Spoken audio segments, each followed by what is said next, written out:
Todo tranquilo, ¿Cómo? Mauri, muy contento de estar acá para compartir con vos este vivo y con la gente que nos está siguiendo. Así que bueno, vamos a hablar un poquito de estas cuestiones. Acá andamos. Excelente. Bueno, bienvenidos, bienvenidas a los que se van sumando. Y bueno, Marce, en primer lugar agradecerte mucho que te hayas copado con la propuesta, que te motive a decir algo también, ¿no? Porque a veces son los temas que tratamos, no todos nos tienen por qué interesar, así que me interesa el tema, me interesa hablar con vos algunas de estas cuestiones y bueno, fundamentalmente agradecerte como compañero. Bueno, si te parece, podemos empezar un poco, charlar un Dale. poco. La verdad es que el tema da como para mucho en realidad. Estuve como digamos, deliberando cómo es que empezaba esta charla, porque bueno, como te digo, me parece que hay muchas puntas. Tal vez quería un poco mencionar por qué a mí me interesa la cuestión epistemológica, sujeto-objeto, en virtud de los trabajos que yo hago en la facultad. Digamos, como todos saben, los jueces fallan, hacen resoluciones judiciales, ¿no? Y ya hace un tiempo, aproximadamente hace 60 años, que en la Argentina se abrió una brecha de investigación, ¿ok? En torno a cómo es que conoce un juez. Cómo es que conoce un juez una causa y cómo es que un juez falla y delibera, digamos, judicialmente encima de un sujeto, ¿no? Esto fue bastante problemático en realidad porque como que la justicia en todo momento intentó como quitar al sujeto, ¿no? Como el sistema norma, todo norma, no había sujeto, por así decirlo, en el derecho. Esto con los años fue transformándose bastante hasta el día de hoy, que bueno, los menores de edad hoy por hoy tienen voz en los juicios, ¿viste? Antes no tenían voz, ¿ok? No tenían voz. Entonces, digo esto no por el hecho de hablar de mis investigaciones, sino por el hecho de que entendamos que es un tema bastante importante y que no es solamente una cuestión teórica, no es que es una cuestión que estamos los teóricos pensando en cómo encajamos las piezas en un rompecabezas, sino que tiene consecuencias prácticas muy directas. Digamos, ¿no? Vamos a poner el sujeto mujer hoy. Antes el derecho, la ley, directamente lo ninguneaba, digamos, no existía una situación particular en relación a las mujeres. Con el tiempo esto fue un poco acercándose, ¿no? Eso por un lado, para introducir tal vez un poco la importancia, a mi modo de ver las cosas políticas que tiene esta cuestión, y que bueno, yo en la facultad sigo trabajando esta situación, donde hay también todo un run dentro de la Facultad de Derecho, que se sigue intentando eliminar al sujeto, no con malas intenciones, pero que en términos prácticos tiene consecuencias, a mi modo de ver, desastrosas. Así que poner eso por un lado, ¿no? Y después, por otro lado, pensaba mi experiencia como mi trabajo, Marce, que vos conocés, digamos, yo trabajo en la ESMA, para quienes no sepan, es un museo de la memoria, es un museo donde, bueno, charlamos un montón de cosas que tienen que ver con el terrorismo, pero también hay una pregunta que yo interpongo al comienzo de mis visitas guiadas, que es ¿cómo conocemos el genocidio? ¿Cómo es que vamos a hacer un recorrido por un lugar que funcionó como centro clandestino, donde la gente era torturada, asesinada, robo de bebés, un montón de cosas que ustedes saben? ¿Cómo es que nos acercamos, no? Entonces yo digo esto, Marce, por el hecho de plantear esta cuestión como un problema, ¿no? Porque no sé si a vos te pasa, pero a mí a veces me llegan preguntas como, bueno, ¿qué es el sujeto? ¿Qué es el objeto? ¿No? Y queremos como todo el tiempo encasillar una definición cerrada, precisa, digamos, que no presenta problemas.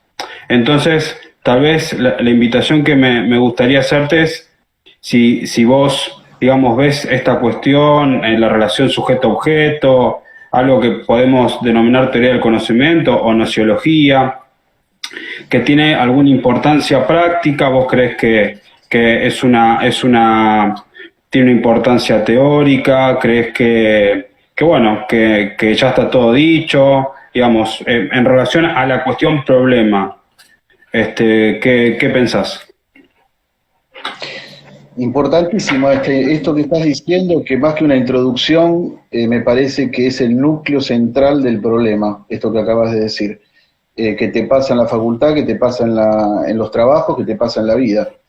Yo muchas veces digo, bueno, en psicoanálisis vos sabés que muchos pueden decir que hay una izquierda lacaniana, pero también se podría decir que hay una derecha lacaniana. Con lo que estoy diciendo de alguna manera es que no hay sujeto que no sea político. Obviamente tenemos que separar la política de lo político, ¿no? Como también piden algunos autores.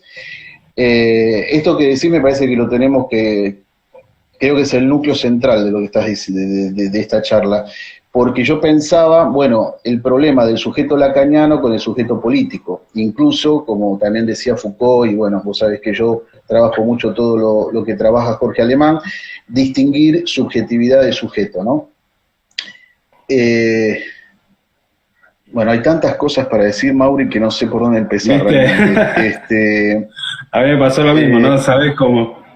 No, porque es como que podemos hablar 40 horas, como muchos temas, ¿no? De alguna manera, esto que tiene consecuencias también en la clínica psicoanalítica. Por eso no es lo mismo, además, bueno, iba a decir, no es lo mismo una política que otra política de la cura, ¿no? Pero además, llama la atención, como digo siempre, que muchos colegas, incluso gente como Jacques Alain Miller, etcétera, a veces incluso se contradicen, porque gente que ha fundado una escuela de psicoanálisis, ¿cómo puede decir que en el psicoanálisis no haya un sujeto político? Más allá de lo que entendemos técnicamente como sujeto, ¿no? O ¿cómo pueden decir que el psicoanálisis no tenga nada que ver con la política, o con lo político, mejor dicho? Yo recordaba hace un momento que me estaba preparando algo para tomar, una frase que anoté acá que dice Lacan en el Seminario de la Ética. Voy a leer solamente, es un párrafo corto, pero me gustaría leer solamente el final del párrafo que dice: la felicidad devino un factor de la política. No podría haber satisfacción para nadie fuera de la satisfacción de todos, dice. Lacan, bueno, vos sabrás, los que nos están escuchando seguramente también, que ha fundado una escuela, también la ha disuelto, y además ha llegado a dar clases en las escaleras del Panteón, es decir, que Lacan era un sujeto bastante político, donde creía muchísimo en la política, y donde a partir del seminario 17 lo plasmó en 4 cursos, con un quinto discurso que se le puso el... Foucault decía que el capitalismo produce subjetividad, ¿no es cierto? Y Alemán justamente hablaba de este sujeto culpable y deudor. Le vamos a decir un poquito a los que nos están escuchando de qué se trata, si te parece, porque así después podemos quizás...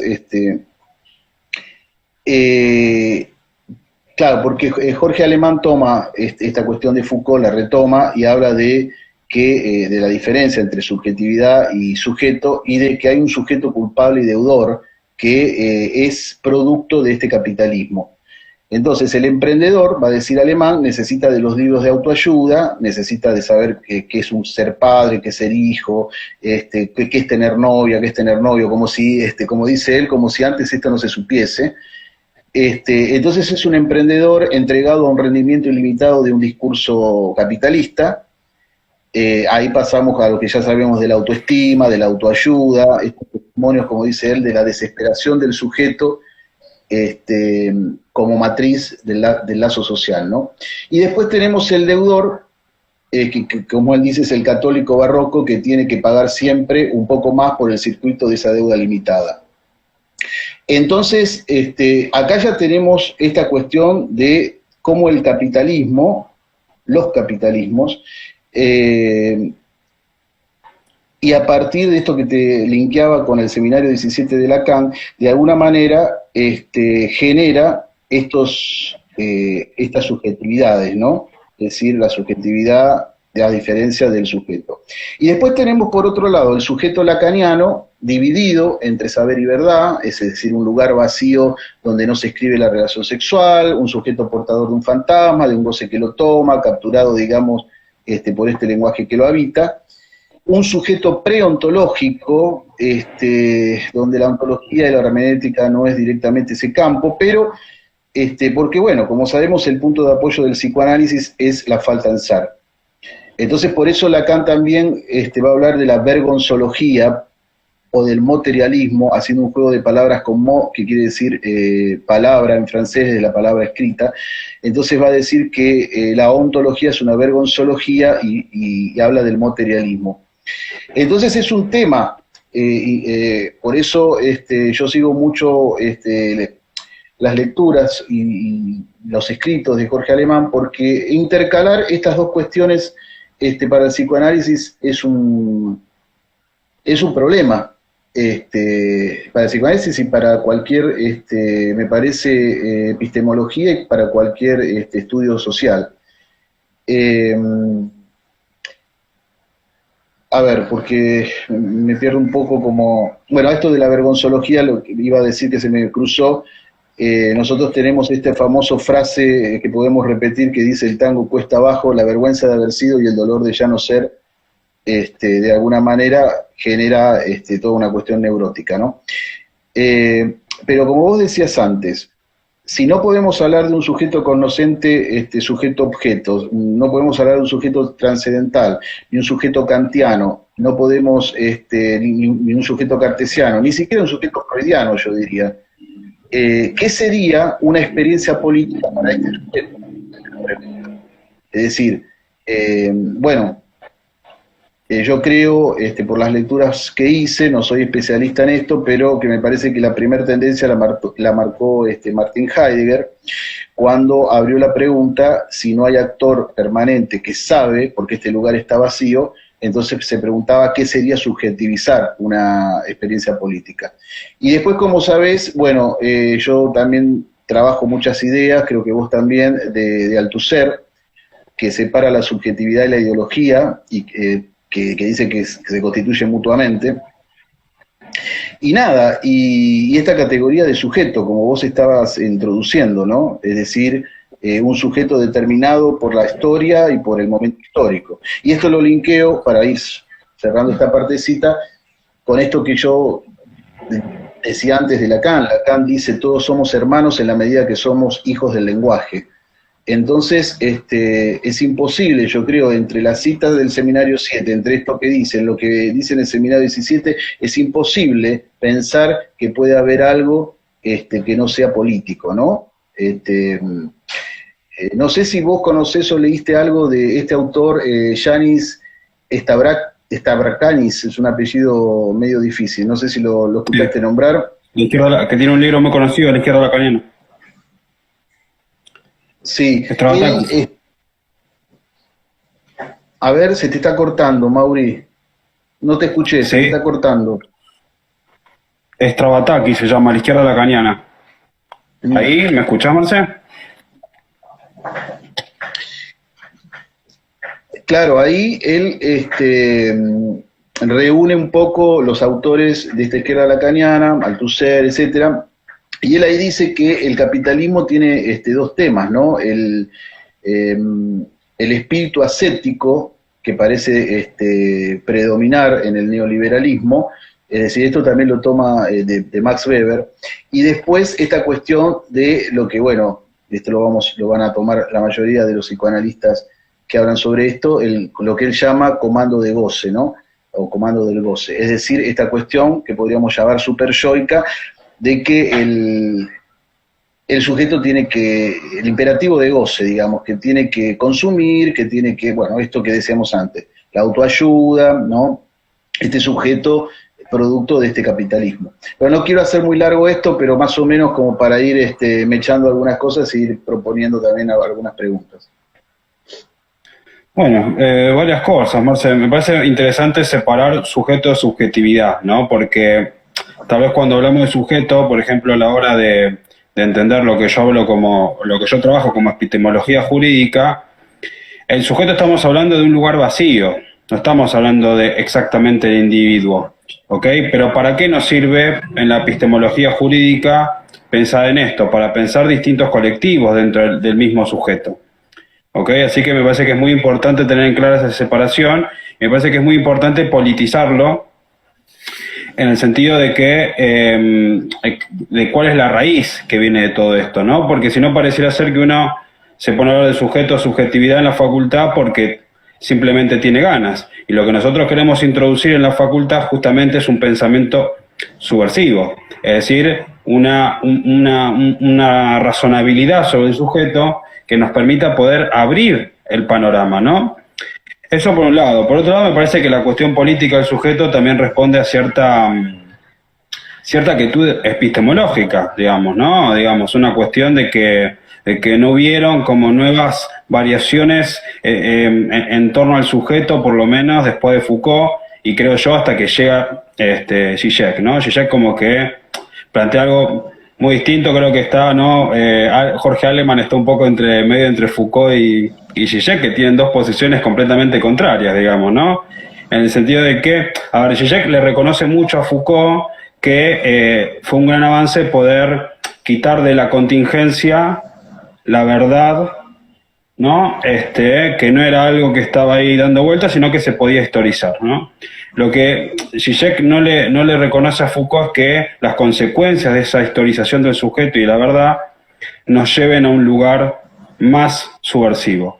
¿Ok? Entonces, eso por un lado, ¿no? Después, en relación a Lacan, lo que dice Zizek es que Lacan es como una suerte de conservador subversivo y que Zizek es un subversivo conservador, ¿no? Como que entiende que si se mantienen las categorías de sujeto que viene de Descartes, ¿no?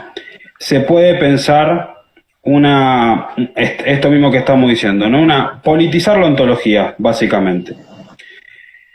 Así que nada, para ir agregando algunos pocos elementos, Marce. Después, con respecto a lo preontológico, lo que sucede es que tal vez las respuestas tengamos que también encontrarlas en Kant, en parte de este problema, ¿no? Kant, que digamos dijo, bueno, está el ego cogito de Descartes, pienso luego existo, como que Descartes lo lleva un poco más allá de la cuestión. Dice, bueno, al sujeto tiene vedado, tiene un límite en su conocimiento, no puede conocer más allá de todo esto, ¿no? Entonces, abre una cuestión, digamos, ¿no? Que es no solamente quitar todo lo metafísico, sino de la cuestión de la incompletud del sujeto, del vacío del sujeto, que Zizek la va a leer muchísimo a través de Lacan. Para ponerlo en otras palabras más simples, hace del sujeto una ontología de la incompletud y no de la completud. O sea, si Descartes, si Kant pensaban todo eso a través de Dios, Zizek lo va a pensar a través de Lacan. Y el vacío. Sí, ¿no? y además, si se lo piensa desde Lacan, y además esto que decías también del sujeto como vacío, como lugar vacío, eso es bien de Lacan, ¿no? Es decir, el sujeto incluso uno podría decir que no es la huella, sino el borramiento de la huella para Lacan. Pensaba que Althusser toma esto, incluso toma cosas que dice Lacan en el Estadio del Espejo, y dice que hay una distorsión, y esto tiene que ver con este concepto de real que manejamos nosotros, ¿no? Que el sujeto vive en la distorsión, va a decir Althusser. ¿Qué quiere decir esto? Que quisiera que, para no demasiado técnico tampoco, ni es la idea, sino que sea más una charla. Fíjate que hay fenómenos sociales, vos sabés bien, que en relación con esto de la distorsión de Althusser o de lo real de Lacan o del vacío, ¿no? Hay fenómenos sociales como ocurrieron en nuestro país hace poquito, donde, bueno, también ocurren en todos lados, ¿no? Donde las clases populares, digamos, votan a favor, parecería, en contra de sus intereses. Sin embargo, esto lo dice también Jorge Alemán, ellos votarían a favor, no en contra. Digamos, el problema es que hay una distorsión que está determinada justamente por fantasmas inconscientes, que donde el sujeto no puede estar, hay un real que lo está determinando, y queda justamente anclado en una elección que desconoce. Traduzco esto en lo que pasó últimamente con las elecciones del gobierno anterior, es decir, como todos saben, acá en Argentina se ha votado, obviamente también con odio, ¿no? Porque uno vota con pasión y con odio, se ha votado a representantes del 14% de la oligarquía empresariales, donde pero ¿quién los ha votado? Porque con el 14% nadie gana una elección. Lo ha votado justamente las clases populares que, más allá de identificaciones o lo que pasa, ellos creen que votaban a favor de ellos, no iban a votar, no es que votan en contra, porque uno puede decir desde lo más elemental, pero ¿cómo? Estás votando, ¿no? Como yo escribí hace poco, onda síndrome de Estocolmo, vía síndrome de Estocolmo, estás votando a tus enemigos, a los enemigos, a la oligarquía de siempre, etcétera, etcétera. Sin embargo, acá aparece el concepto de distorsión y de real en Lacan, ¿no es cierto? Es decir, esto también pasó en España, donde, como sabemos, gente que ganaba 700 euros votó a la derecha de España, y bueno, y pasa en muchísimos lugares. Así que bueno, nada, retomo esto que decías, Mauri, por el tema del vacío, ¿no? De cómo está determinado esto para este sujeto. Sí, sí, y ahí también está otra de las cuestiones, Marce, que a mí me parece, ¿no? Porque uno a veces lee otro tipo de marxistas, otro tipo de intelectuales que a veces no tienen un aparato teórico para pensar estas cosas, ¿no? Es como, bueno, solamente gente engañada, ¿no? O sea, uno escucha eso en la tele, como que el sujeto simplemente está engañado, etcétera. Y algo que me parece que me gustaría preguntarte dos cosas, Marce. Primero, Jorge Aleman dice que la salida al problema de este, digamos, callejón sin salida, que es la ideología en el cual está el sujeto, tenemos que encontrar las salidas por ese mismo lugar, digamos, no buscar una exterioridad.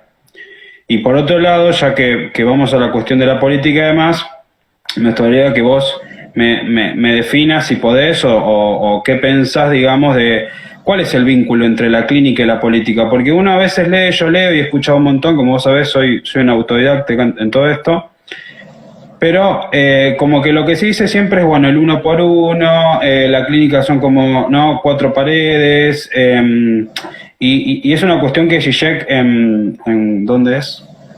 Creo que es en Defensa de las Causas Perdidas, dice, bueno, la interpretación psicoanalítica clásica no nos va a servir para pensar, digamos, cómo se articula el goce en el discurso político.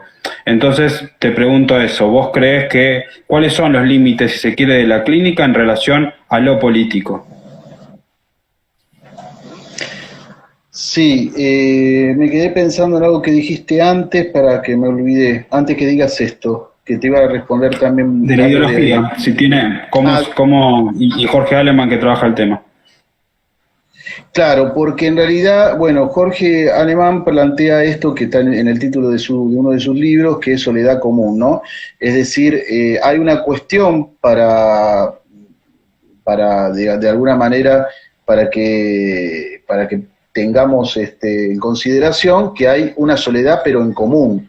Es decir, no es una soledad de la soledad, no es una soledad ni de un nihilismo, ni de un egoísmo.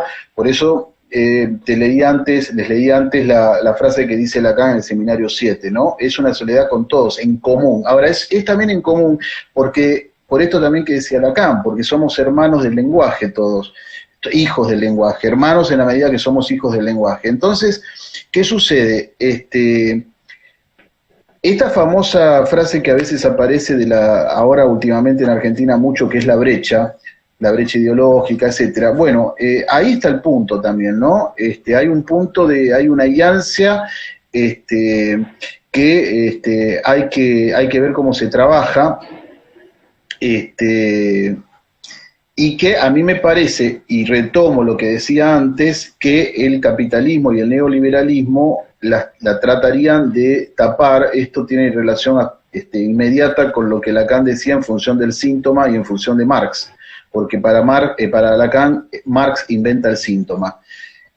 Marx inventa el síntoma, él lo dice de alguna manera casi filosóficamente ahí, pero lo inventa por varias razones, básicamente por el malestar que produce el capitalismo en el proletariado, etcétera, etcétera. Bueno, pero a lo que voy, para no abrir demasiado paréntesis, es que, bueno, y el síntoma ahí lo podríamos enganchar con esto de la clínica, que vos estás preguntándome. Vos al comienzo estabas hablando de la problemática del sujeto de derecho y de la jurisprudencia y de estas cuestiones que aparecen en la vida, no solo en la facultad, como dilemas y dialécticas, sino en la vida. Nosotros tenemos que entender que si bien el psicoanálisis, como vos decís, muchas veces se dice que es una práctica en las cuatro paredes, esto no, obviamente que no es así porque nada está entre las cuatro paredes, pero no estoy hablando solamente del psicoanálisis como praxis de la salud pública, que se hace en los hospitales o se puede hacer fuera de un consultorio privado, sino incluso en el consultorio privado. Porque el psicoanalista es un sujeto político y por lo tanto es un sujeto que tiene que responder a una jurisprudencia también. Decir esto puede sonar un poco loco y hasta obvio, pero el psicoanalista es un ciudadano, y si es un ciudadano tiene que responder a las leyes del Estado y de la polis. Por lo tanto, esto tiene mucha influencia en nuestra praxis, más allá de que uno escucha significantes y que uno escucha a un paciente, pero un paciente también es otro ciudadano, por lo tanto ahí se arma la cadena, ¿no? Es decir, esto es lo que atienden niños, lo saben perfectamente. Si viene un niño, o no necesariamente un niño, pero ponemos un niño porque es un caso más extremo, y cuenta que fue abusado o abusada, es obvio que nosotros no vamos a decir esto está en cuatro paredes, acá no pasa nada, etcétera, etcétera. Doy cualquier ejemplo que creo que es el más significativo, uno de los más significativos, ¿no? El síntoma, por eso también relaciono este tema de la clínica con el síntoma y con lo que decía Lacan en el seminario 7. Es cierto que se nos pide la felicidad, que se nos demanda la felicidad a los psicoanalistas, pero también es cierto, como decía también Lacan, que esto es un imposible, porque bueno, como decía Freud, 24 horas felices nadie puede estar. Entonces nada, hay cuestiones que tienen que ver incluso con la presentación del fantasma del analista, que hacen, más allá de lo que, más allá o más acá de lo que pasa con el analizante, que hacen que el analista tenga una posición tomada, sea de la que sea, pero no puede no tenerla, no puede no tenerla. Incluso eso se ve, digamos, por eso hablo del fantasma del analista, eso se ve inmediatamente en lo que el analista puede producir como trabajo de psicoanálisis en extensión, que se puede producir en un escrito, ¿no? E incluso en su propia teoría que hace del psicoanálisis. Por ejemplo, decir, que el otro no existe, más allá de que Lacan lo dijo 200 millones de veces, pero también 200 millones de veces dijo que el otro está encarnado, que es el carne y hueso, que es la madre, lo dijo en el seminario 7, dijo un montón de cosas. Pero más allá, porque no importa si lo dijo Lacan además, o quién lo dijo, eso es una posición también, es una posición tomada, es una posición política. No sé si contesto lo que me estás preguntando, Sí, así sí. rápidamente. Sí, también un poco a lo que oriento estas preguntas, Marce, tiene que ver a poder pensar alternativas, es un poco lo que estaba planteando al principio, ¿no? Digo, un poco hilvanando con lo que son mis investigaciones. Lo que pasa es que cuando un juez, por ejemplo, vamos a sacar en la lista, vamos a poner un juez cómo falla, cómo conoce al sujeto, ¿no?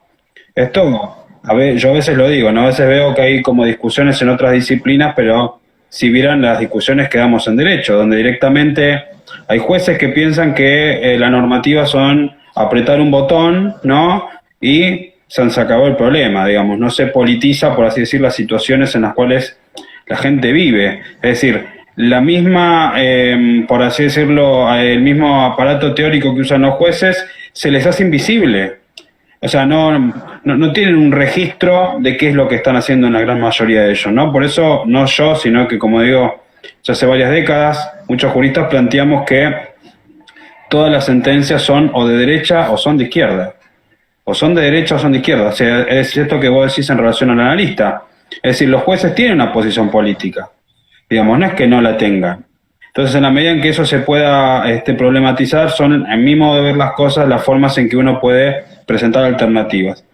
En ese sentido es que un poco llevó a Lacan, porque la cuestión del sujeto en el derecho, decir que, bueno, que simplemente las sentencias judiciales no sacamos el sujeto porque está subjetivado, está historizado, etcétera, nos metemos, me parece a mí, en un lugar donde no nos conviene, digamos. Entonces, me parece que estas cuestiones son bastante importantes. Te quería hacer agregar otras cuestiones, ¿no? Porque estabas hablando de la producción de la subjetividad.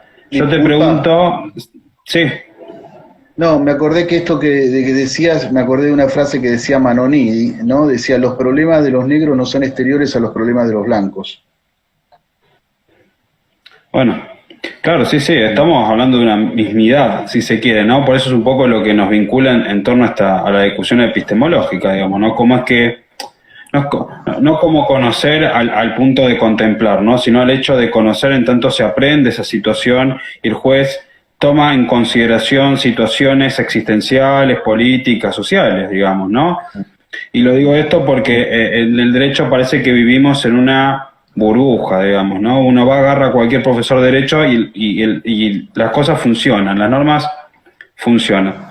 Entonces, volviendo un poquito, creo que la cuestión con Althusser también está en relación a lo que él pensaba como una historia sin sujeto, ¿viste? Y es un poco ahí el contrapunto de Zizek a través de Lacan, ¿no? Siempre, esto lo aclaro, aprovecho para aclararlo, Zizek no crea nada nuevo, es todo, retoma cuestiones de Hegel, del idealismo alemán, lo digo porque a veces me han dicho, bueno, esto lo dice, sí, no está, y tampoco tiene ninguna intención de hacerlo, ¿no? Pero lo que dice Zizek es que... porque a veces pone técnica de lectura, digo, Marce, uno agarra un libro y dice, bueno, a ver qué hay de nuevo, y no hay nada nuevo, ¿no? Pero lo que dice Zizek es que la cuestión con Althusser está en relación a que la estructura que plantea Althusser ya contiene una falla que es el sujeto, ¿no? Y ahí es donde va a meter con Hegel a la cabeza el problema de la negatividad, ¿no? Para Zizek el sujeto es una negatividad, digamos, ¿no? Que va a ir tomando distintas posiciones simbólicas que lo van a determinar de cara a la sociedad, de cara a los otros, digamos, ¿no? Lo que pasa, y lo que dice Zizek, es que el sujeto es preontológico, por así decirlo, en realidad lo relaciona con la imaginación trascendental de Kant, digamos, que era la frase que subí el otro día, y que permanece vacío, ¿no? Está vacío, etcétera. Entonces, volviendo a esta cuestión, quería preguntarte cómo lees políticamente, se quiere, cómo se estructura en la cuestión simbólica, en el orden simbólico, el sujeto con el objeto A. Digamos, si nos puedes compartir alguna reflexión al respecto.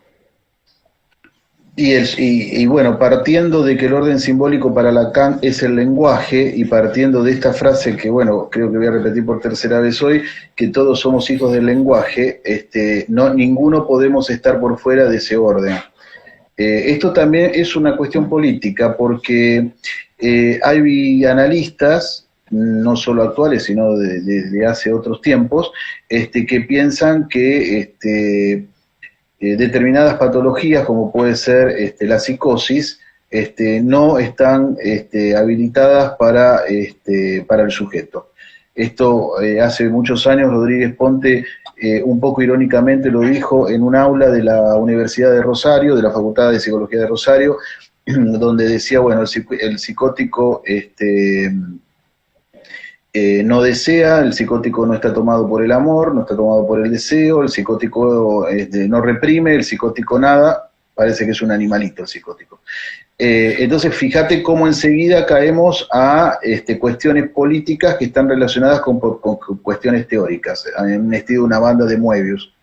Entonces, es imposible prescindir justamente lo que hace el capitalismo de alguna manera, el neoliberalismo específicamente, es querer prescindir de esta estructura simbólica, querer tapar de alguna manera la iancia que produce, porque si hablamos de estructura simbólica, inmediatamente tenemos que hablar de esto que decías vos antes, que nombraste como el vacío, como la iancia, como esto que Lacan inventa y dice que es su único invento, que es el objeto A, y que justamente es solidaria al ingreso al orden simbólico. Es decir, que no podemos estar en el lenguaje, no podemos estar bajo la sombrilla del lenguaje, sino si algo no se pierde. Y esta pérdida Lacan la bautiza como objeto pequeño a.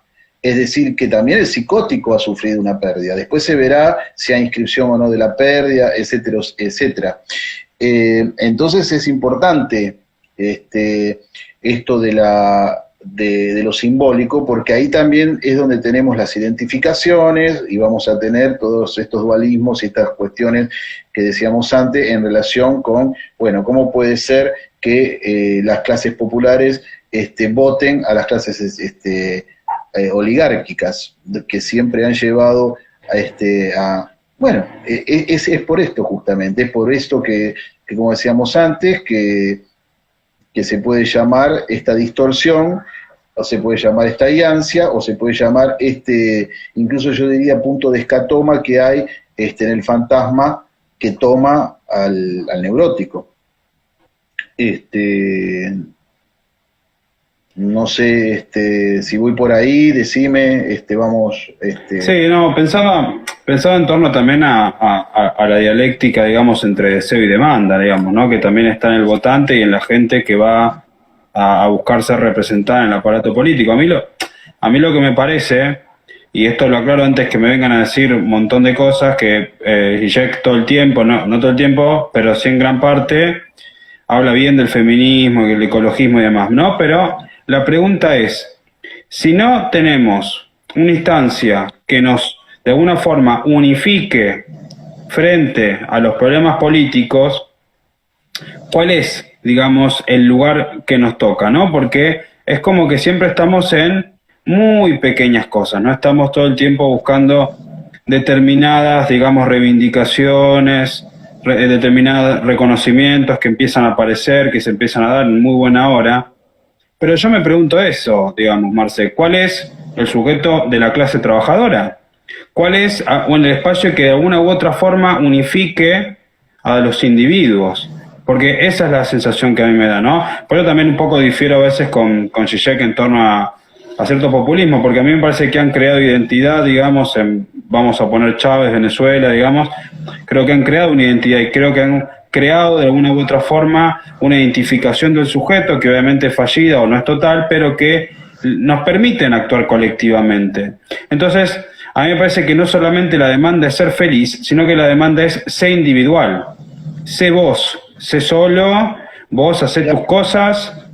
Entonces, a lo que voy es más que nada, la discusión me parece que no tiene que ver con un problema en el aire, sino de justamente eso, de cómo es que avanzamos, digamos, cómo es que se puede realizar esa, por así decirlo, esa cura, ¿no? Entonces yo te pregunto a vos como analista, Marce, ¿vos crees que,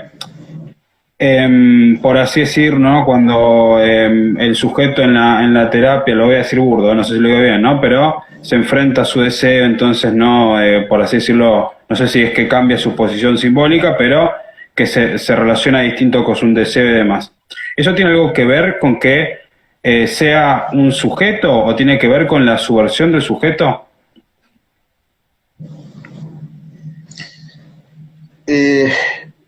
La subversión del sujeto es algo más que Lacan lo toma desde el punto de vista más de un sujeto cartesiano y de otras cuestiones que me parece que ahora no conviene ampliar.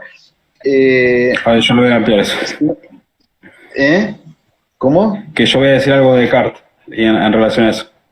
Sí, la cuestión acá sería, me parece, si no te leo mal, lo que estás queriendo preguntar es, de alguna manera, entender que si el análisis va a confrontar a la persona, al paciente, al neurótico, al sujeto, en este caso, con la castración del otro, y por lo tanto con la suya,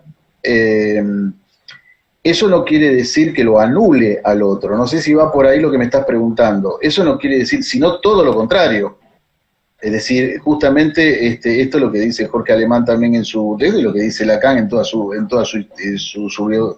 vida. Es decir, la cuestión es aceptar la diferencia, que es aceptar que no hay relación sexual, es eso, es aceptar que hay un otro que está barrado y que no tiene la respuesta, que no nos garantiza nada, pero que existe, en el sentido de que del semejante lo estoy refiriendo ahora, ¿no? Por eso se toman estas cuestiones. me olvidé lo que te iba a decir. No sé si va por ahí lo que me estás preguntando, aclárame un poco, si no. Sí, sí, bueno, siempre hay ¿Hay? una cuestión, digamos, de utilidad, ¿no? Lo pienso, en No, términos de... no, perdón, dale, hay un delay, por eso nos pisamos. No, no, dale, dale, decí vos. No, bueno, quería también, lo pienso por esta cuestión de la necesidad desde dónde se plantean algunas cosas, ¿no? Fundamentalmente en lugares que son muy turbios, ¿no? Digamos, el sistema del derecho, la justicia no son ámbitos, digamos, exactamente buenos, o no son lugares exactamente justos. Pero bueno, para volver un poco a lo teórico, Zizek dice que Descartes, ¿no? En cuanto duda, funda un sujeto, el ego cogito, etcétera, que va a ser Kant quien va a extraer las máximas, digamos, potencialidades de ese sujeto, ¿no? Que va a estar en esta cuestión, en esta falla epistemológica, en estas categorías a priori del sujeto. Lo que va a decir Zizek es que el sujeto cartesiano, que él reivindica, digamos, en contra de gran parte de la academia, es que en realidad el sujeto no es que piensa y luego existe, sino que duda y luego existe.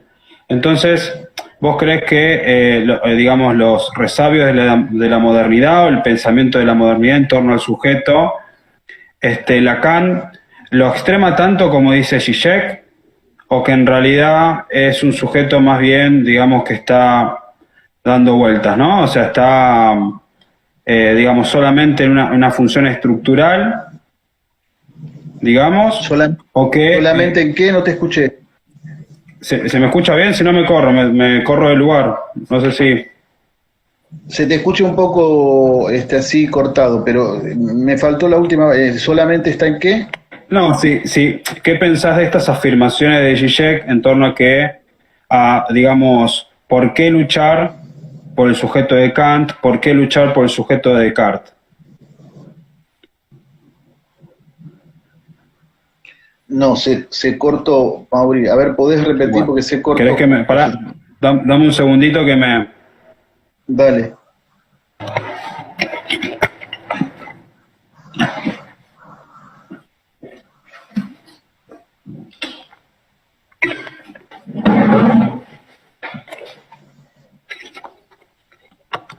Bueno, ¿ahí me escuchás?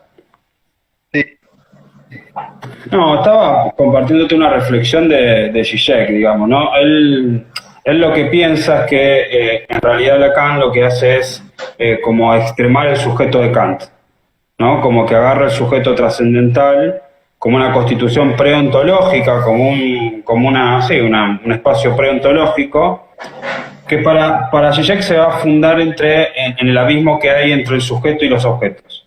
En la distancia que hay entre sujetos y objetos, es este espacio que creo que es el primer Lacan o los primeros seminarios de Lacan, que aparecen como un espacio intersubjetivo, ¿no? Entonces, yo lo que me pregunto es cómo es que la política o lo político en este ámbito se puede aplicar a lo social, digamos, ¿no? Es decir, Zizek lo que hace todo el tiempo es decir, bueno, yo no hago clínica, digamos, él lo dice en realidad, él nunca o no es que dice que es psicoanalista, él dice que es lacaniano. Nada, quería saber un poco tu opinión al respecto, también criticarlo, digamos, vos qué pensás de este gesto teórico, de esta forma que hace Zizek respecto a un psicoanálisis sociológico, digamos, ¿no? Por ponerle un término. Claro, lo que pasa que en términos, por eso yo te decía al comienzo de la charla de hoy, que es un tema cómo pensamos la subjetividad o la intersubjetividad y la diferencia entre subjetividad y sujeto. En términos técnicos, no hay intersubjetividad en el dispositivo porque hay un solo sujeto y aparece en los intersticios de los significantes. Es decir, el sujeto no es la persona, digamos la persona incluso es un obstáculo para que aparezca el sujeto. Esto estoy hablando en términos clínicos, en términos clínicos teóricos de la estructura lacaniana. Es decir, el sujeto aparece en el momento de la iancia, en el momento de en realidad de la lectura que va a hacer el analista del texto, de la operación que hace el analista con el texto del analizante, no simplemente de un fallido o, como decimos a veces, de que el paciente se olvidó el paraguas, entonces eso es un sujeto que anda por ahí. Ahora, eso es en términos técnicos, por eso es complicado pensar la intersubjetividad y hacer una traspolación, pero eso no quiere decir que no podamos hablar de un sujeto político, porque el sujeto, por eso muchas veces hablar, así como Lacan dijo que el otro no existe, también dijo que existe.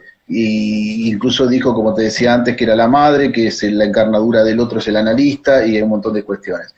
Entonces, el pensamiento de Slavoj Žižek, hay muchas cosas que yo no coincido con Žižek, pero bueno, además es muy difícil leer al Žižek porque es, como vos dijiste, muy kantiano y muy hegeliano, y a mí la verdad yo no soy especialista en la lectura de Žižek, pero hay cosas que yo he leído de él que no coincido. Pero bueno, decir que él no hace clínica, la verdad no... es como decir que bueno, que el psicoanálisis es una cosmovisión entonces, y bueno, entonces vamos a explicar, no significa mucho, digamos. Uno puede hacer clínica, insisto, Lacan ha fundado una escuela, eso es un acto político, y hay un montón de actos políticos que hace el psicoanalista. La postura que tiene frente a la clínica, frente al paciente, no es la misma política la de Melanie Klein, la de Freud, que la de Lacan, por ejemplo. Son todas políticas diferentes. Me refiero de enfrentar el síntoma, de enfrentar la subjetividad incluso, y de enfrentar este tema del real. Lo pregunto, Marce, en relación también, digamos, a la política, ¿no? Pero como decís, esta cuestión del acto político, fundar una escuela y demás, está mucho más inserta en nuestra vida cotidiana de lo que creemos, ¿no? Cuando una persona va a ser juzgada ante un juez, el primer dato que tenemos es la conciencia del juez, digamos, es el juez que está en torno pensando esa problemática, ¿no? Entonces, uno cuando ve los aportes que se usan en otras disciplinas del psicoanálisis, el inconsciente siempre, ¿no? Una cosa insondiable, un fondo oscuro que no se sabe bien qué es, ¿no? Siempre está alejado, domina. Entonces, el derecho, en líneas muy generales, y al día de hoy, digo, no hay, en Argentina por lo menos no hay mayores aportes al respecto, se sacan de un plumazo el psicoanálisis.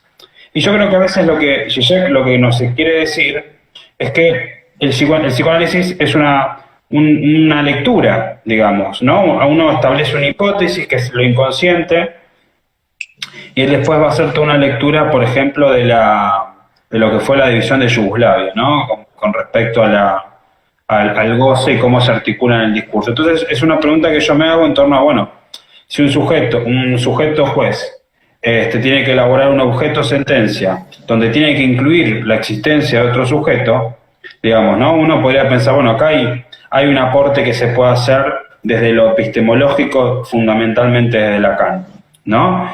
Entonces, a lo que voy es, el psicoanálisis va a pervivir en consultorios. ¿Crees que tiene para aportar, digamos, algún tipo de propuesta política? Hoy Jorge Aleman sacó una nota muy interesante diciendo hay que escuchar a los psicoanalistas, los políticos tienen que escuchar a los psicoanalistas y demás. Entonces, me interesa a veces pensar cómo no solamente la filosofía, sino que el psicoanálisis fundamentalmente puede, digamos, aportarnos alguna mirada y algunos fundamentos, digamos, sólidos para poder pensar alternativas, porque esta es la cuestión, y esta es la ideología fundamental de nuestros días. No hay alternativas, no hay otras formas, no hay más allá del capitalismo, no podemos salir del capitalismo. Entonces, digo, el trabajo de Žižek es fundamentalmente explotar el sujeto de Lacan y llevarlo afuera de la clínica, digamos, ¿no? Él lo dice, la interpretación psicoanalítica, la interpretación clínica para Žižek, digamos, tiene determinados límites, por así decirlo, le da muchísimo más bola a lo que rastrea por afuera de la realidad. Entonces, Te pregunto eso, Marce, ¿vos crees que se puede leer desde el psicoanálisis? ¿Se puede, qué dijiste al final? ¿Se puede qué? Leer, se puede leer socialmente, uno puede decir, bueno, acá hay distintos significantes, Laclau también utiliza bastante esta cuestión, digamos, pero en relación a la sociedad, digamos, ¿no? Porque Laclau, si bien utiliza algunos conceptos, no es que tampoco es lacaniano. O bueno, ahora sí, en realidad, con el tiempo sí se hizo lacaniano, pero esa pregunta, porque yo he escuchado otros comentarios que gente que dice, no, bueno, no se puede, no esta cuestión política, sino esta cuestión de lectura, ¿no? De significantes de la democracia, totalitarismo, neoliberalismo, ¿no? Y en ese mismo sentido, preguntarte si existe un significante amo, digamos, si hay algún lugar, un significante que determine el resto de la cadena de significantes.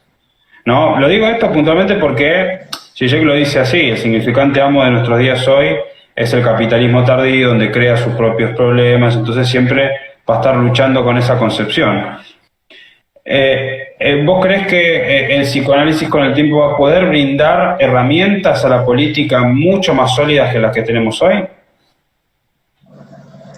El psicoanálisis, a mi criterio, tiene bastantes deudas con la sociedad. Igual vos sabés que el psicoanálisis no existe en casi ningún país del mundo, excepto en Latinoamérica, un poco en Estados Unidos, muy poquito, y un poco en Europa. El psicoanálisis tiene muchos problemas que tiene que resolver. Un primer problema de formalización, que es, a mí me parece que es muy necesario, para no caer en el dogma, para no caer en el Magister Digit, para no caer en un montón de cuestiones, incluso para dar cuenta de lo que estamos haciendo en la praxis.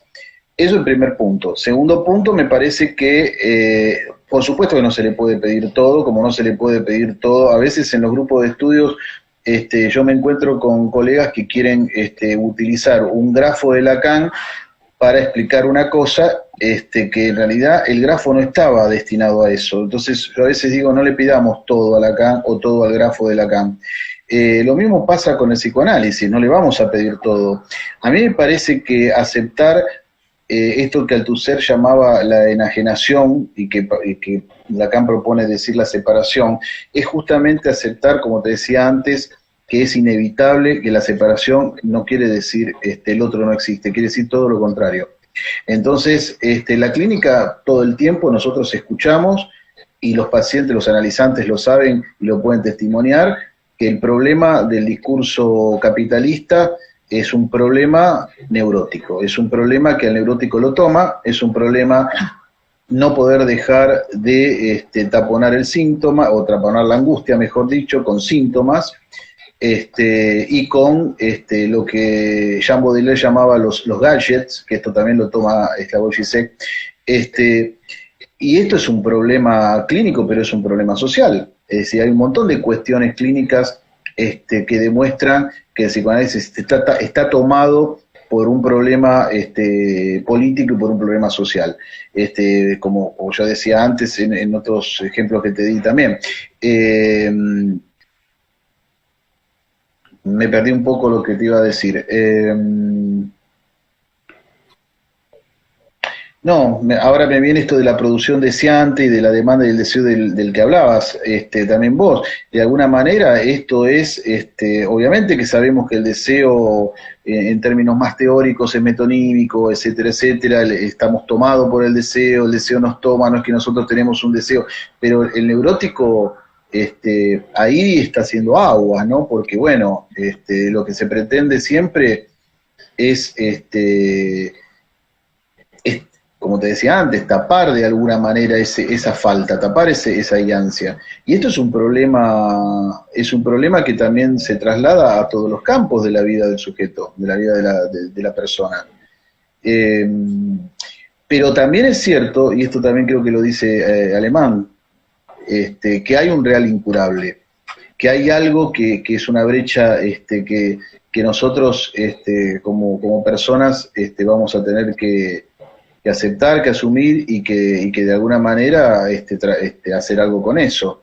Pero lo que pasa es que varias cuestiones, porque se mezcla mucho, porque, a ver, yo estoy trabajando últimamente con el tema de la apertura y el final de análisis, que es algo que se trabaja muy poco, los psicoanalistas, incluso parecería una mala palabra decir que el psicoanálisis cura o que el psicoanalista tiene que dar de alta, y yo este buzón lo compré por muchos años, no es que porque yo me formé con estas ideologías, pero bueno, yo estoy trabajando mucho con eso y yo pienso que sí que el psicoanálisis cura, es decir, que cuando yo decía real incurable, por un lado es, bueno, es una guianza estructural, es la guianza o es la oquedad de estar bajo la égida del lenguaje, ¿no? Pero una persona que entra a un análisis y sale con una curación, si nosotros sabemos hacer una apertura y un cierre de análisis, es decir, que sale con algo en el orden de que su queja, en ese sentido, y lo que pudo leer el analista a partir de su queja, se va a curar. No es la misma curación, no es el mismo síntoma que obviamente que la medicina, o que puede hacer el curandero. Estamos hablando de otra cura y de otro síntoma, pero eso no quiere decir que no pueda volver y que lo inconsciente, o por decirlo mejor, real, empuje de alguna manera a que el paciente, la persona, el neurótico, el sujeto, vuelva. Esto sucede también en la sociedad. Es decir, nosotros, por eso también hablamos, y creo que vos hoy también decías algo de eso, en función de estas tendencias a fundamentar, tanto de izquierda como de derecha, de que puede haber la solución, digamos, ¿no? Digamos, esto ya lo descubre Freud, ¿no? Cuando Freud habla del aparato psíquico, lo habla como un lugar de conflicto, no como un lugar de estabilidad y de homeostasis. Entonces, nosotros ya sabemos que hay algo constituyente, instituido en el lenguaje, que nos toma y que va a ser, obviamente, una falta que hay que limpiar toda la vida. Esto ocurre en el parletre, ocurre en el ser que habla, en el animal esto no pasa, en el animal, como dice Lacan, no falta nada. Entonces, el animal tiene el objeto constituido, nace, se reproduce, muere, y se terminó el conflicto. No ama, no desea, no está tomado por el deseo, no está tomado por el amor, por la demanda, etcétera, etcétera. Entonces, en el sujeto político, en el sujeto que habla, es un sujeto que obviamente va a tener que estar todo el tiempo relacionándose con la falta. Esto que Kierkegaard, no hace falta ir a Lacan, al seminario 10 de la angustia, para esto se puede leer en Kierkegaard y en un montón incluso de existencialistas cuando hablan de la angustia, ¿no? Bueno, la angustia es eso. Claro, pasa que, bueno, tiene una función estructural también, ¿no? Digamos, el vacío, no es que sea un algo a llenar, por así decirlo, ¿no? Tiene esa función, digamos, porque dice todo el tiempo Zizek, digamos, como una negatividad, digamos, ¿no? Hay algunas cosas, Marce, digamos, hay estudios en la Argentina en relación a los juicios de lesa humanidad o juicios de genocidio que demuestran que cuando la interpelación a los colectivos víctimas de las violaciones a los derechos humanos fueron en relación a genocidios y no a lesa humanidad, las cargas de las penas fueron mucho mayores. Cuando fueron víctimas, digamos, de una forma de diezmarlos, no a través de una singularidad, persona sola, sino cuando fueron hechas a través de un colectivo, ¿no? Esta cuestión a mí me llama mucho la atención porque me parece que se constituyó todo un colectivo de sujetos de derechos humanos en Argentina que es, para quienes no sepan, único en el mundo. O sea, no van a encontrar ninguna experiencia similar a los movimientos de derechos humanos que tenemos en Argentina, pero a través de una interpelación que hizo la justicia, digamos, ¿no? Cuando empezó a fallar, empezó a juzgar, se abrieron lugares para que la gente vaya. Entonces, a mí me parece que la cuestión del Althusser y la interpelación en términos políticos es muy importante. Por eso me parece que cuando los políticos hablan o políticos logran tener, digamos, un sujeto atrás que los respalde, es para llamar la atención, no es para ver qué pasa, ¿no? Por ejemplo, el caso en Argentina es alrededor de Cristina, digo, uno puede estar a favor, más o menos en contra, pero la realidad es que tiene una interpelación y hay como un sujeto universal constituido ahí, ¿no? Como hay como un sujeto que es llamado y que responde a ese llamado, ¿no? En el típico ejemplo de Althusser. Y eso obviamente que tiene una cuestión histórica, ¿no? Que tiene un montón de cuestiones, pero pareciera que el espacio de los derechos humanos ha ido mutando también. Eran los juicios de lesa humanidad, se cumplieron los juicios de lesa humanidad, después hoy las reivindicaciones feministas, que también las ha tomado el colectivo de derechos humanos y demás, ¿no? Entonces a mí me parece, Marce, que lo que pensaba para este encuentro era que tal vez la cuestión también del sujeto tenga que ver en cómo se lo llama y cómo se lo interpela. O cómo es que desde cierto lugar se nos dice quiénes que somos, ¿no? Porque también hay que decirlo, el sujeto se constituye en un otro, digamos, no es que se autoconstituye. Y esta es la gran diferencia que tenemos, por lo menos quienes seguimos a Zizek, con Foucault, digamos, no es que el sujeto... Y hay otro problema, y Marce, que nos aparece, que es el problema de la libertad, digamos, ¿no? Cuestión que yo estoy trabajando en la facultad, porque en mi facultad tenemos una extraña línea sartriana, que yo los admiro mucho a los compañeros, yo trabajo con ellos, pero creen que el sujeto es libre, ¿me entendés? Es libre de conocer. Entonces ahí está muy bueno el aporte que hace el psicoanálisis y lo que es la visión de paralaje de Zizek, ¿no? Digamos, como que hay todo como, para decirlo en términos muy vulgares, ¿no? Pero hay como todo un quilombo de por medio entre sujeto, objeto, y pareciera que cuando lee psicoanálisis está todo mezclado, ¿no? No sé si te parece. Por eso te decía que los que muchos creen que la separación es la libertad, o la separación es el otro no existe, o la separación es exactamente al revés. Nosotros primero no podemos hablar de libertad desde el psicoanálisis porque estamos determinados por otras instancias, que es una instancia inconsciente que nos determina y, como te decía antes, el sujeto no tiene un deseo, sino que el deseo habita al sujeto. Es decir, el sujeto está tomado por el deseo, entonces ya de por sí no podemos hablar de ninguna cuestión, digamos, la elección va a ser siempre en estos términos. Es como decir que uno puede elegir el objeto sexual o lo que sea. Sí, uno puede elegir comprarse un coche, etcétera, pero no estamos hablando de eso. Estás hablando del marco existencialista, ¿no? De un marco de filosofía fuerte, importante. Y bueno, y justamente ahí está el problema, ¿no? Ahí está el tema clínico y ahí está el tema social, el puente entre la clínica y lo social. Porque no es lo mismo hacer una clínica donde quizás sí se puede escuchar objetivamente al analizante, etcétera, etcétera, pero se puede pensar que esto que decíamos, que hay un vacío y entonces se cae en un nihilismo, por decirlo así, de pensar, yo siempre digo ejemplos muy estúpidos, pero hay una cosa que no sé si sabés que se llama cártel de pase, que instituyen las escuelas de psicoanálisis para habilitar, digamos, a que una persona que esté en la escuela pueda ser un analista.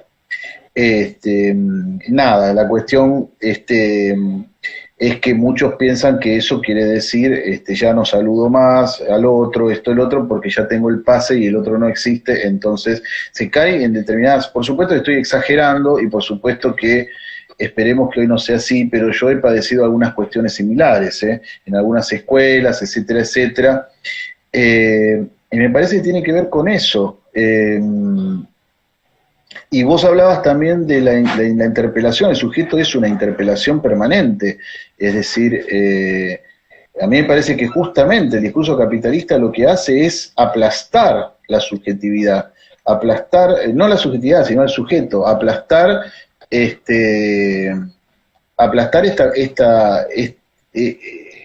cuestión que estabas diciendo vos, pensando que, bueno, vía gadget o vía lo que sea, la felicidad es posible, la autoayuda es posible, por eso justamente el psicoanálisis puede estar directamente en las antípodas de los libros de autoayuda, de la autoestima, y etcétera, etcétera.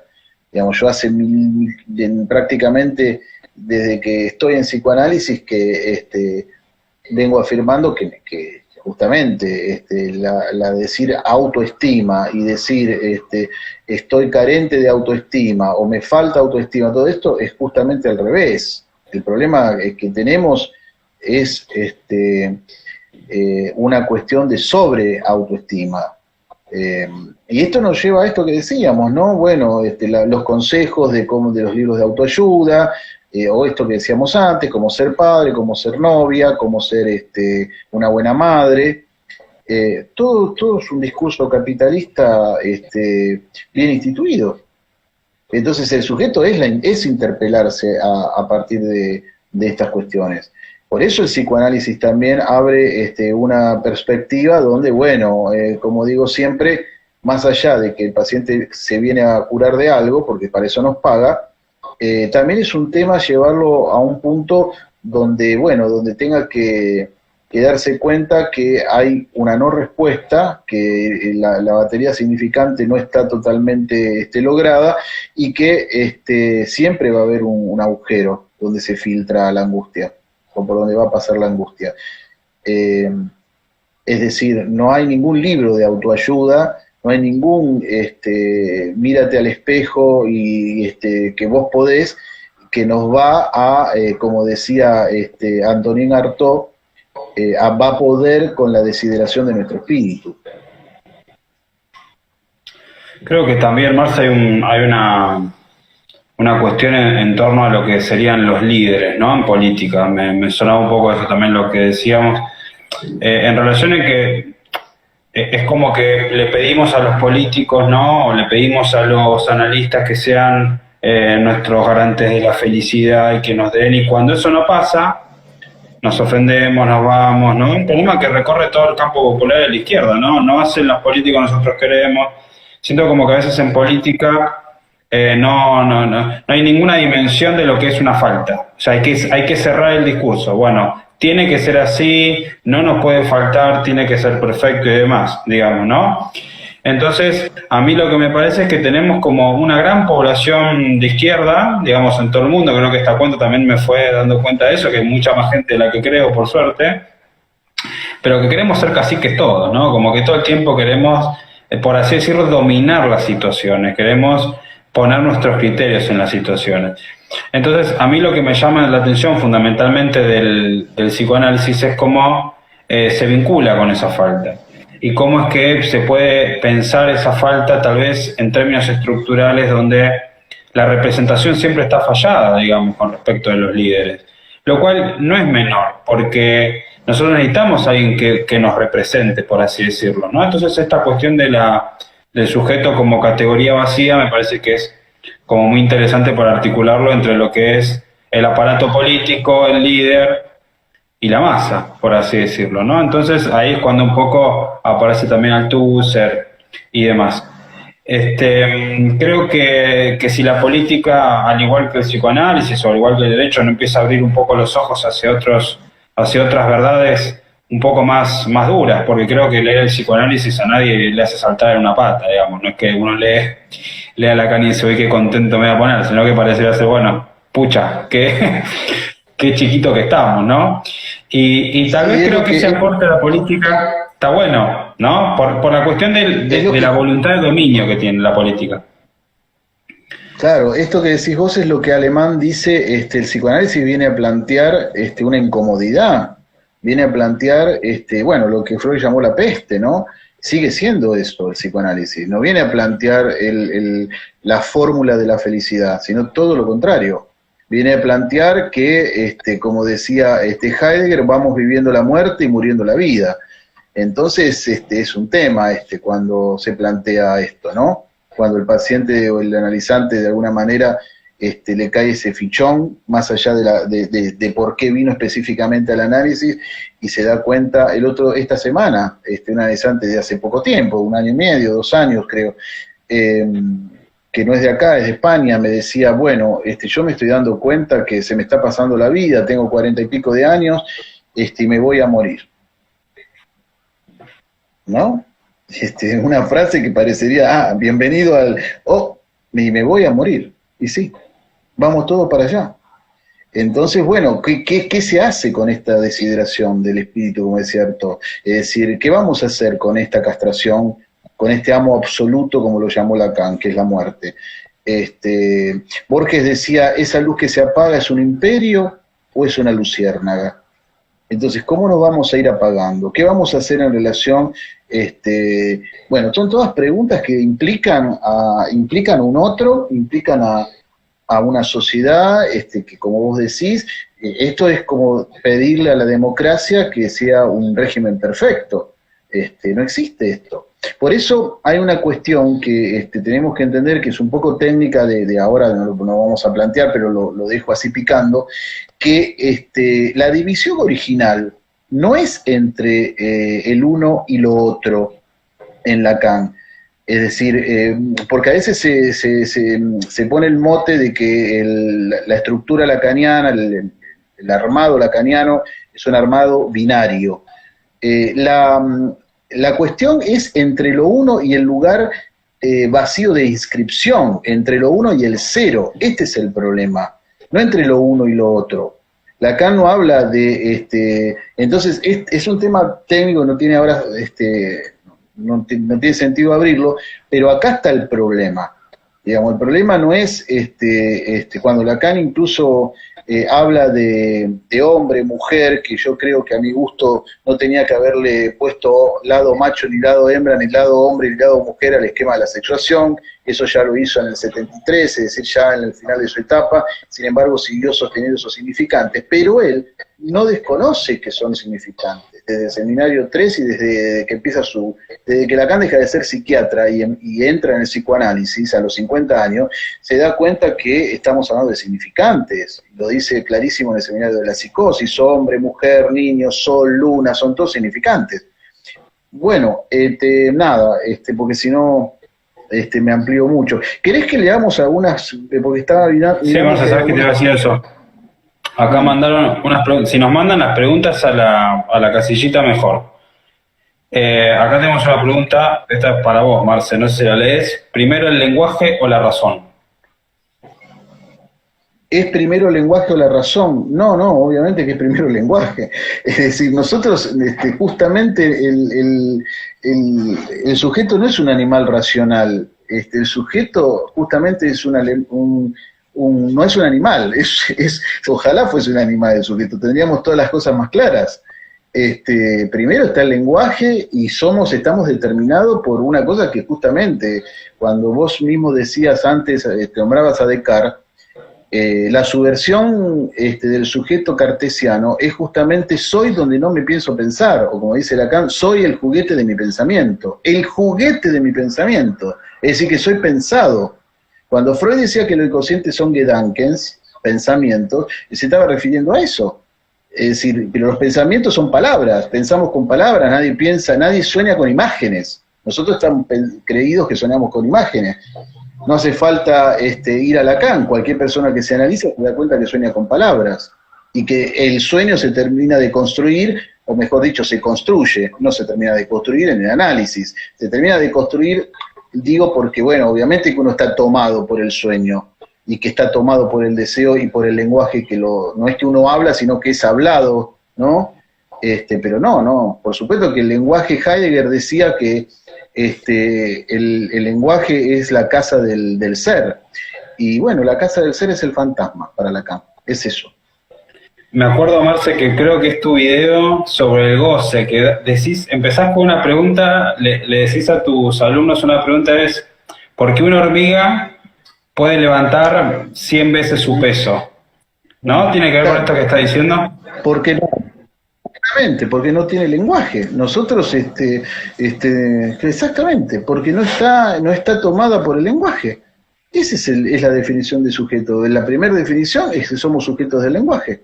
La barra que escribe Lacan del sujeto, que parece un signo pesos, es la barra que divide el significado del significante, que es el signo lingüístico susuriano, que Lacan lo rompe, lo destruye todo y lo invierte. Y dice, arriba está el significante, abajo está el sujeto, vamos a sacar las barras, vamos a sacar las elipses, los paréntesis.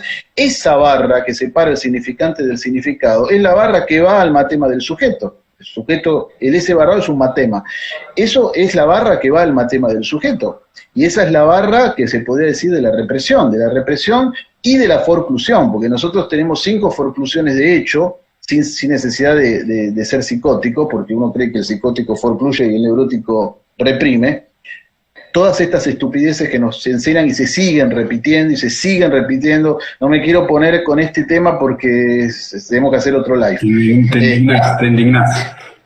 Nada, seguí leyendo las preguntas y vamos Acá hay una que está buena, que dice, ¿qué opinan sobre el discurso de moda del ser emprendedor? Bueno, creo que es un poco lo que decía al comienzo. Claro, es lo que decía al comienzo, ¿no? El emprendedor, como dice Jorge Alemán, tenemos dos subjetividades, el emprendedor y el sujeto deudor. El que nunca va a poder pagar porque el capitalismo le imprime cada vez más deuda y más deuda y más deuda, y el emprendedor, que es el que tiene que, ¿no? Se levanta a las 6 de la mañana, va al gimnasio, tiene que comprarse todo lo... El emprendedor, en los libros de autoayuda, esto que decíamos, ¿no? Quizás esa pregunta vino después de lo que estábamos hablando. No, creo que recién, pero bueno, pero es eso, ¿no? Como... Podemos decirle a la gente que quizás va a quedar grabado en mi canal y en el tuyo, así que bueno, pueden verlo también desde el comienzo, los que llegaron un poco tarde. Sí, está, que es un poco eso, digamos, ¿no? La cuestión de cómo también siempre nos dicen cosas como para que creamos, ¿no? Digamos, para que tengamos una ilusión, digamos, es una forma de manipular. Acá hay otra pregunta que es para vos, ¿no? Pero dice, ¿cómo puedo entender lo real? ¿Cómo es lo real se instala en el sujeto y lo desplaza? Por eso hay muchas maneras, por eso hoy también estuvimos hablando mucho de esto, ¿no? Hay muchas maneras de entender lo real desde lo político. Lo real en términos más de formalización psicoanalítica es un impas en la formalización, va a decir Lacan. Es decir, hay algo que tiene que ver con una cuestión incluso matemática. En ese sentido, lo real lacaniano es eso. Ahora, de lo que estamos charlando hoy, lo real tiene que ver con esta cuestión de la iancia, con esta cuestión, incluso se podría decir, del goce. Lo real tiene que ver con la angustia. Lacan va a decir, es el único afecto, y es el único afecto que no engaña, es decir, que el significante engaña. Por eso nosotros necesitamos el significante para taponar la angustia y para ponerle nombre. Siempre damos el mismo ejemplo, lo voy a volver a dar.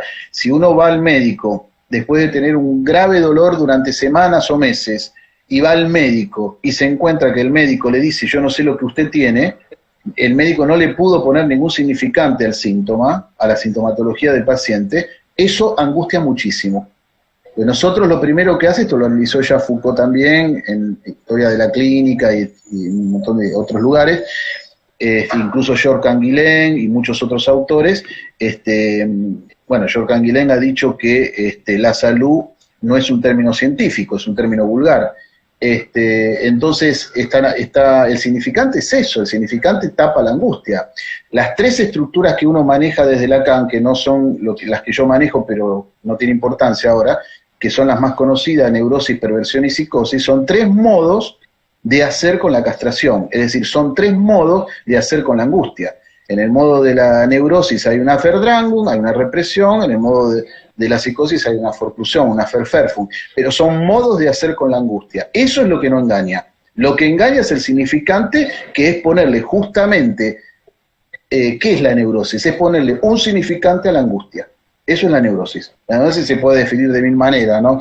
Yo el otro día se la estaba definiendo a un analizante y le decía, y bueno, el neurótico es el que dice que va para el sur, pero va para el norte.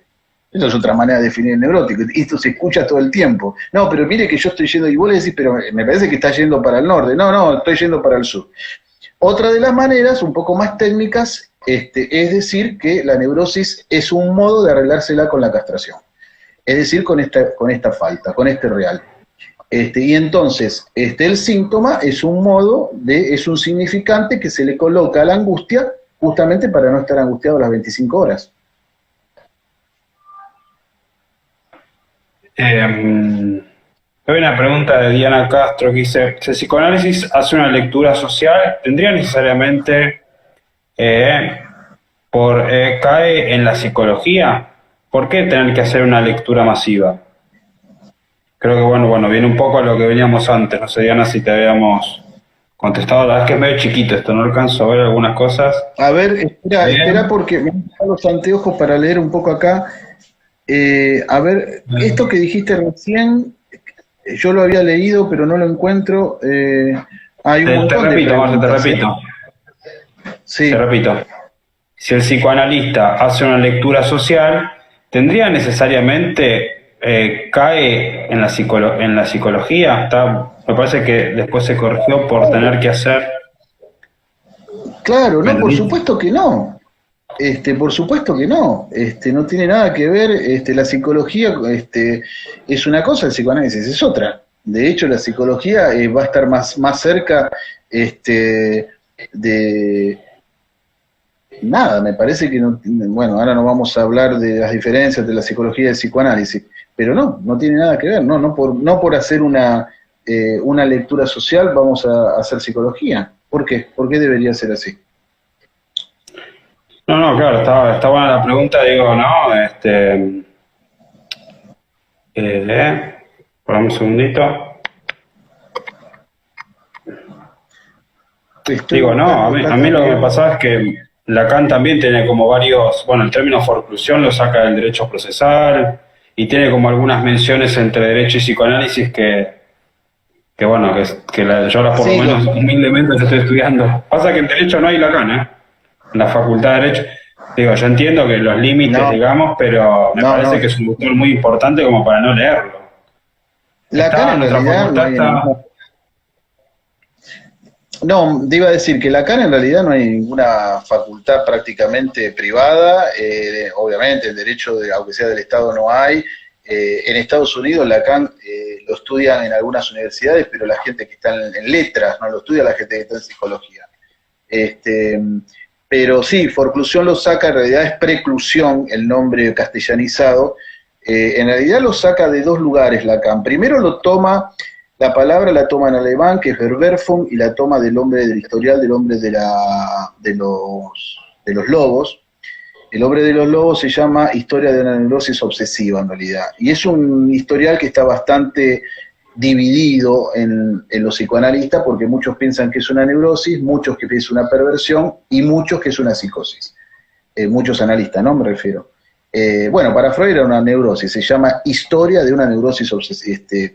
Pero, ¿qué Biografía, sucede? ¿no? Que Así decía. ¿Cómo? ¿Una historia biográfica decía o algo así o estoy equivocado? No te entiendo, no te escuché, ¿cómo? Que hablaba de una biografía del neurótico, novela del neurótico. No, ese es Schreber, Ah, el de Memorias de un neurópata. Ese es Schreber, que es el único caso de psicosis que analiza Freud, de una paranoia, que es un tipo que cuando la Corte Suprema de Justicia lo asciende para ser juez, él hace un brote paranoico y dice que él quisiera ser la mujer de Dios para copular hijos al mundo y salvar al mundo. Ese es el delirio de Schreber.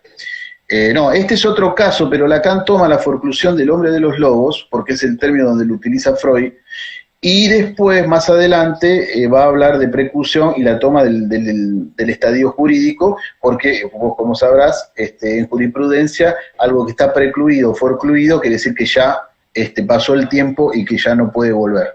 Bueno, ese es el concepto, es uno de los conceptos de... Ahora que dije esto, me acordé lo que estaba diciendo antes del goce, que iba a decir algo, pero bueno, no importa. Mejor sigamos leyendo algunas preguntas que son más divertidas. sí, no, te están... bueno, acá hay una Carolina que te agradece, digamos, bueno, el psicoanálisis, ¿no? Gracias. El aporte que hace a la concepción del cuerpo. Bueno, muchas más preguntas creo que no hay, no sé. Yo solamente voy a abrir un paraguas acá y voy a decir que, bueno, yo como verán me dedico, soy un militante político, digamos, y me dedico al derecho, digamos, pero ya, Marce, ya tomé la decisión de estudiar con vos, así que dentro de poco espero que me tengas algún huequito para mí, y porque Un estoy ya, placer. digo, leo un montón y hay A muchas ver, cosas que a mí no me cierran, digo, que no, estudiar solo psicoanálisis es, qué sé yo, digamos, ¿no? Em, acá va a ser un placer, Mauri, cuando quieras. Acá hay un mensaje que nos manda Sebastián que dice, no es lo mismo escribir obediencia debida y punto final a memoria, verdad y justicia, como aborto legal y gratuito, al que tenga plata abortará. El juez está sujetado también, sí. Estuvo bueno eso, no me olvidé de leerlo, estuvo bueno ese aporte, yo comparto lo que dice. Porque pensemos que derecho remite también a lo que dice el Estado, es lo que siempre digo, ¿no? Cuando hablamos en ética en la facultad tiene que ver con lo que el Estado dice. No es lo mismo que diga matar a una persona que fue un femicidio o fue un travesticidio. Exactamente. O que fue un asesinato o fue un crimen de lesa humanidad. Digo. Son cosas distintas, ¿no? El derecho tiene mucho que ver con la palabra y con lo que, en cómo se argumenta, algo que llamamos motivación en la facultad. Bueno, Marce, si te parece, a mí la verdad que se me hizo bastante rápido. Sí, ya estamos a 1 hora y media acá. Sí. Pero bueno, creo que bueno, está bueno compartir, charlar, digo, también, bueno, criticar. Yo también traigo a CISEC acá para que sea criticado, ¿no? No estoy intentando hacer alguna suerte de culto de la personalidad, digamos, obviamente que comparto un montón de cosas con él, pero la idea es ver qué podemos extraer de las discusiones y de los intercambios y bueno, hacerlo esto lo más colectivo posible y lo más difundido posible. Bueno, Marce, ¿querés decir algo más? No, Mauri, un placer charlar con vos. También me pareció, espero que a los que nos escucharon también les haya parecido divertida la charla. Es un placer para mí. Así que son temas que abren muchas preguntas, ¿no? No hay nada definido. Es para seguir charlando y preguntándose, que es lo que el objetivo de alguna manera también de un análisis llevado a un punto, ¿no? Así que nada, un gusto charlar con vos, Mauri. No, agradecerte a vos, Marce, bueno, que agradecer también toda esta pasión que tenés por todos estos temas, compartirla, estar un rato con nosotros, conmigo, que bueno, no soy un especialista en el tema, ni muchísimo menos, pero bueno, confíen en mí, que van a ver que con el tiempo cada vez voy a saber mucho más. Bueno, nada, Marce, en serio, muchísimas gracias, y bueno, cuando pueda, una vuelta por San Telmo, nos tomamos un cafecito. Dale, tenés que venir así tomar una birra y un vino. Te mando un abrazo y saludos a todos y gracias por estar por ahí. Muchísimas gracias, Marce. Dale.